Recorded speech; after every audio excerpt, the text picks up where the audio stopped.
जो है वो कहीं ना सबसे पहले पैर किसने रखा? हर कोई बोलेगा सर नील आर्मस्ट्रांग ने। बिल्कुल सही बात है, क्योंकि हम सारे के सारे लोग इतिहास पढ़ते हैं तो इतिहास में ऐसा वर्णित है कि नील आर्मस्ट्रांग ही था जो सबसे पहले चंद्रमा की धरती पे पैर रखा था। लेकिन सबसे पहले चंद्रमा की धरती पे गया कौन था? वो गया था बुज एल्ड्रिन। एक मेन पायलट था बुज एल्ड्रिन और को पायलट था नील आर्मस्ट्रांग। तो दोस्तों जैसे ही चंद्रमा की धरती पे जाते हैं उनके पास वायरलेस से मैसेज पहुंचता है कि डियर बुज एल्ड्रिन साहब, आप सकुशल चंद्रमा की धरती पे पहुंच चुके हैं। आप क्या कीजिए, सीट बेल्ट उतारिए और चंद्रमा की धरती पे पैर रखिए। तो दोस्तों उस वक्त उसके सडनली माइंड में दो नेगेटिव आइडिया आते हैं। नंबर वन नेगेटिव आइडिया क्या आता है? नंबर वन नेगेटिव आइडिया ये आता है बुज एल्ड्रिन के कि यार मैं पहली बार इस चंद्रमा की धरती पे आ रहा हूँ और यदि मान लीजिए कि मैंने यहाँ पे चंद्रमा की धरती पे पैर रखा और कोई केमिकल रिएक्शन हो गई और यदि केमिकल रिएक्शन की वजह से मेरी मौत हो गई तो? दूसरा नेगेटिव आइडिया आया कि मैं पहली बार एक अनजान जगह आया हूं, यदि ये चंद्रमा की धरती धस गई तो? इट मींस दोनों नेगेटिव आइडियाज की वजह से उस इंसान ने, बुज एल्ड्रिन जो कि चंद्रमा की धरती पे सबसे पहले गया था, बुज एल्ड्रिन जो कि चंद्रमा की धरती पे सबसे पहले गया था, ब्रेन रिकॉर्ड बन सकता था बट उसने डिसीजन नहीं लिया, उसने डिसीजन नहीं लिया। और दोस्तों उसके जस्ट आफ्टर उसका जो को पायलट था, उसका जो सहयोगी था, उसका नाम था नील आर्मस्ट्रांग। नील आर्मस्ट्रांग के पास मैसेज आता है कि डियर सर, आप सकुशल चंद्रमा की धरती पे पहुंच चुके हैं, आप सीट बेल्ट उतारिए और आप एक काम कीजिए, चंद्रमा की धरती पे पैर रखिए। और दोस्तों he took right decision, he took right decision at right time। Neil Armstrong ने उस वक्त राइट डिसीजन लिया और उन्होंने चंद्रमा की धरती पे पैर रखा और कोई डाउट नहीं किया। और दोस्तों आज पूरा ब्रह्मांड, पूरी दुनिया, पूरा संसार नाम जानता है नील आर्मस्ट्रांग का। ऐसे ही श्री सत्येंद्र सिंह गुर्जर साहब ने आज एक डिसीजन लिया है। इन्होंने आप लोगों के अंदर एनर्जी ट्रांसफर करने के लिए, आप लोगों के अंदर कुछ विश्वास पैदा करने के लिए, आप लोगों के अंदर जो चिंगारी लगी हुई है सफलता की, उस चिंगारी को कैसे हम लावा बनाएं और कैसे ज्वालामुखी का रूप दें, ये करने के लिए डिसीजन लिया है श्री सत्येंद्र सिंह गुर्जर साहब के लिए। तो मैं चाहूंगा दिल से बड़े भाई के लिए तालियां बजा सकते हैं, क्योंकि इन्होंने डिसीजन लिया है। और इन्होंने डिसीजन लिया, इसका मतलब ये है कि दोस्तों not only Gwalior but also अभी राजस्थान में बहुत अच्छा तहलका मचा हुआ है। राजस्थान के अलावा मध्य प्रदेश में तहलका मचा हुआ है। और आउट ऑफ स्टेट की बात करें तो भारत के बहुत सारे प्रांतों के अंदर श्री सत्येंद्र सिंह गुर्जर साहब ने अपना नेटवर्क बिल्ड किया है। इन्होंने डिसीजन लिया। आज हम बात करें, हम हमारे जो जीआरडी लीडर है श्री मोतीलाल शर्मा जी, श्री मोतीलाल शर्मा जी की टीम में यदि हम संकल्प की शक्ति किसी लीडर से सीखते हैं, वो कोई और नहीं, आप सबके बड़े भाई, वो आप सबके बिजनेस पार्टनर और एक यंग एंटरप्रेन्योर, वो श्री सत्येंद्र जी हैं।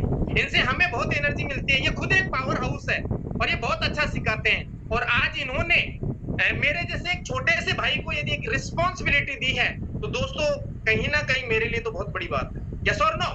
तो आज आप लोगों के बीच में तकरीबन मैं 40-50 मिनट रहूंगा और विश्वास दिला सकता हूं, मौका है बुज एल्ड्रिन के पास भी, मौका है नील आर्मस्ट्रांग के पास भी, लेकिन जो डिसीजन लेगा वो कहीं ना कहीं इतिहास के अंदर नाम अपना बना के जाएगा। तो मुझे विश्वास है श्री सत्येंद्र जी की टीम एब्सोल्युटली बहुत अच्छी टीम है और इस एब्सोल्युटली बहुत अच्छी टीम को मैं बहुत अच्छे तरीके से एक लेसन दूंगा, एक ऐसा पाठ पढ़ाऊंगा, एक ऐसी प्रैक्टिकल स्टोरी सिखाऊंगा जिस स्टोरी को सीखने के बाद में हर एक बंदा बोलेगा, मां कसम, हर एक बंदा बोलेगा ये सर मजा आ गया और सर आज से हम डायमंड बन जाएंगे, आज से हम नेटवर्क इंडस्ट्री में तहलका मचाई देंगे।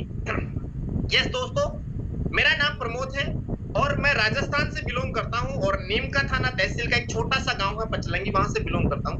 दोस्तों 6 भाई बहनों का परिवार, पिताजी एक्सपायर हो गए, मैं सबसे छोटा हूं। कहीं ना कहीं मेरे ऊपर जिम्मेदारी आ गई और मैं तो ऊपर वाले परमपिता परमेश्वर भगवान ईश्वर अल्लाह को मैं हमेशा कोटि-कोटि धन्यवाद देता हूं कि उन्होंने उन्होंने उन्होंने उन्होंने मुझे जिम्मेदारी लायक समझा। एक इंसान के पास जब जिम्मेदारी आती है तो दो ही चीज होते हैं, या तो वो बिखरता है या फिर वो बनता है। तो दोस्तों बिखरने के लिए कुछ था नहीं, बनने का एक अच्छा अचीवमेंट, एक अच्छा मौका मुझे मिला, एक अच्छी अपॉर्चुनिटी मिली। दोस्तों मैं मोदी केयर में क्यों आया? मैं पढ़ा लिखा शिक्षित इंसान हूँ, मैंने ग्रेजुएशन की है और मैं आपको थोड़ा सा बैक लेके जाता हूँ दोस्तों, मेरे परिवार की कैसी हालत हुआ करती थी। मैं मेरे घर का पहला लड़का हूँ जिन्होंने बैंक में अकाउंट ओपन करवाया। सोचो कौन सी हद तक की गरीबी मैंने देखी है। मैं मेरे घर का पहला वारिस हूँ जिन्होंने ग्रेजुएशन पास आउट किया और मैं मेरे गांव का पहला लड़का हूँ जिन्होंने 8वीं क्लास के अंदर गांव को टॉप किया, 10वीं क्लास में टॉप किया, 12वीं क्लास में टॉप किया, कॉलेज में टॉप किया, कंप्यूटर डिप्लोमा में टॉप किया, आईटीआई में टॉप किया। एक चीज समझ में आ गई थी गरीब इंसान को, उनके माँ बाप उसको बहुत अच्छे से पढ़ाते हैं कि बेटा तू पढ़ लिख के तू कामयाब हो गया और तू जॉब लग गया तो बेटा ये मान ले हमारी जिंदगी सार्थक का धन्य है। दोस्तों ऐसा ही कुछ मेरे साथ हुआ, जो कि सबके साथ होता है। पढ़ाई लिखाई में बहुत अच्छा था, बहुत इंटेलिजेंट था, और दोस्तों नेटवर्क मार्केटिंग मेरी जिंदगी में आया। जब नेटवर्क मार्केटिंग बिजनेस मेरी जिंदगी में आया तो दोस्तों अक्सर मैं आप लोगों को रिकमेंड करूंगा, बिजनेस स्कूल एक किताब है, और उस बिजनेस स्कूल किताब के अंदर रॉबर्ट टी कियोसाकी बताते हैं कि दुनिया में 4 ही तरीके हैं पैसे कमाने के, जिसमें एक तरीका है उसको बोलते हैं एम्प्लॉय यानी नौकरी करो, दूसरा तरीका है सेल्फ एम्प्लॉय यानी खुद की नौकरी करो। तो दोस्तों एम्प्लॉय और सेल्फ एम्प्लॉय की हम बात करें तो 90 से 95% लोग नौकरी और खुद की नौकरी करते हैं। तो मुझे एक चीज तो समझ में आ गई थी, ये 90 से 95% लोग जो नौकरी करते हैं या किसी खुद की नौकरी करते हैं, ये हमेशा ताउम्र गरीब रहते हैं, इनके पास पैसा बहुत बड़ा होता नहीं है। क्यों नहीं होता है? क्योंकि ये लोग समय बेचते हैं, ये टाइम सेल करते हैं। दूसरी तरफ गया, मैंने देखा कि एक बिजनेसमैन होता है। अब आज से पहले बिजनेस की परिभाषा कुछ अलग थी, अब बिजनेस की रियल डेफिनेशन क्या है? एक उद्योगपति, एक बिजनेसमैन, एक व्यापारी वो इंसान जो कम से कम 1000 से ज्यादा एक्टिव लोगों को इनकम का सोर्स दे। एक ऐसा धंधा, एक ऐसी इंडस्ट्री, एक ऐसा धंधा जिस धंधे से कम 1000 लोगों का पेट पालन हो, वो बिजनेसमैन कहलाता है। तो दोस्तों मुझे समझ में आया कि बिजनेसमैन बनना चाहिए, लेकिन तकलीफ क्या थी कि बिजनेस के लिए पैसा चाहिए, बिजनेस के लिए समय चाहिए और बिजनेस के लिए रिस्क चाहिए। ये तीनों के तीनों फैक्टर जो है वो हमारे पास थे नहीं। उसके बाद में चौथी जो स्टेज आती है पैसा कमाने की, उसको बोलते हैं इन्वेस्टर, और इन्वेस्टर हर कोई बन नहीं सकता। तो एक चीज क्लियर हुई, मैं पढ़ा लिखा शिक्षित इंसान था कि बेटा प्रमोद, जो जो काम तेरी पुश्तों ने किया, तेरे पिताजी ने किया, तेरी पिछली पीढ़ियों ने किया, उनकी प्रोग्रेस रिपोर्ट देख। मैंने प्रोग्रेस रिपोर्ट उठाई तो दोस्तों बहुत ज्यादा प्रोग्रेस नहीं थी घर के अंदर। मेरे पिताजी एक्सपायर उस वक्त 3 लाख का कर्जा था हमारे, और दोस्तों परिवार का मैं सबसे छोटा सदस्य हूं, लेकिन सबसे जिम्मेदार सदस्य हूं। मैं क्यों आया मोदी केयर में? बहुत सारे लोग तुक्के में आते हैं मोदी केयर में, बहुत सारे लोग नेटवर्क मार्केटिंग को यूं ही आ जाते हैं। नहीं मेरे भाई, मत आना कभी भी। आप लोगों को बहुत ज्यादा जरूरी है सीखना, लर्निंग बहुत जरूरी है। सीखिए इस बिजनेस को, क्या है ये बिजनेस, क्या बोलता है इंडस्ट्री।